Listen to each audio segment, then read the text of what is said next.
نشست عالمان دین با صدور قطعنامه 11 ماده‌ای پس از 3 روز در کابل به پایان رسید. شرکت کنندگان این نشست در این قطعنامه بر حمایت از نظام کنونی تاکید کرده و خواستار بر رسمیت شناختن امارت اسلامی از سوی جامعه جهانی شده. آنان همچنان گفتند که از سیاست عدم مداخله در امور کشورهای دیگر پشتیبانی میکنند و از کشورهای دیگر هم انتظار مشابه دارند. در این نشست اما بر بازگشایی مکتب‌های دخترانه بالاتر از صنف ششم هیچ اشاره نشده است. نوید صمدی گزارش می‌دهد. پایان نشست عالمان دین در تالار لوی جرگه. پس از گذشت 3 روز از نشست عالمان دین، سرانجام تصویر این نشست همگانی شد. عالمان دینی افغانستان که در این نشست اشتراک کرده بودند، با صادر کردن قطعنامه 11 ماده‌ای خواستها و نظریاتشان را با امارت اسلامی شریک کردند.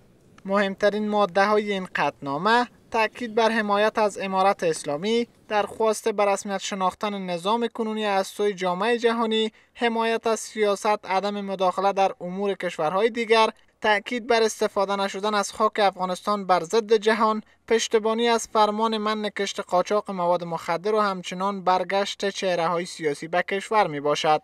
ما یک بار دیگر بیعت خیش را با زعیم امارت اسلامی امیر المؤمنین شیخ الحدیث هبت الله آخونزاده حفظه الله تجدید و از وی قاطعانه حمایت می کنیم. جنابشان را من حیث حاکم شرعی و زعیم امارت اسلامی پذیرفته و میپذیریم.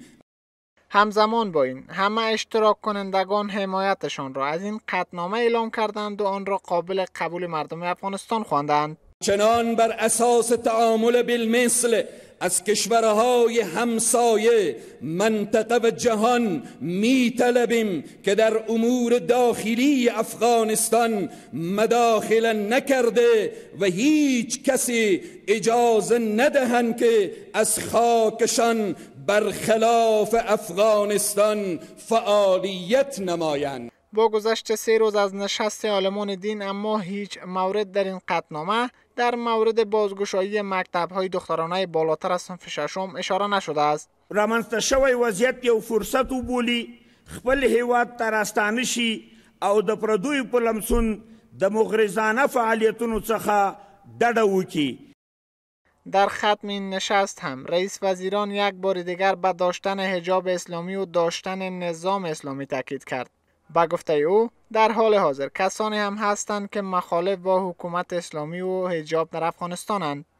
دا د دنیا لیونیان و دغه ته نه ګوري او دا خو د افغانستان هغه اکثریت بلکې ټوله د دغه طرفداره دي. خو دا یو څو دانې لیونیان چې په دې دغه کې چې ګایه چادري سودلي ګای پردې و پر شرعي حجاب باندې تنقیدونه کوي. این نشست روز پنجشنبه در کابل آغاز و امروز با حضور بیش از 4500 عالم دین پایان یافت.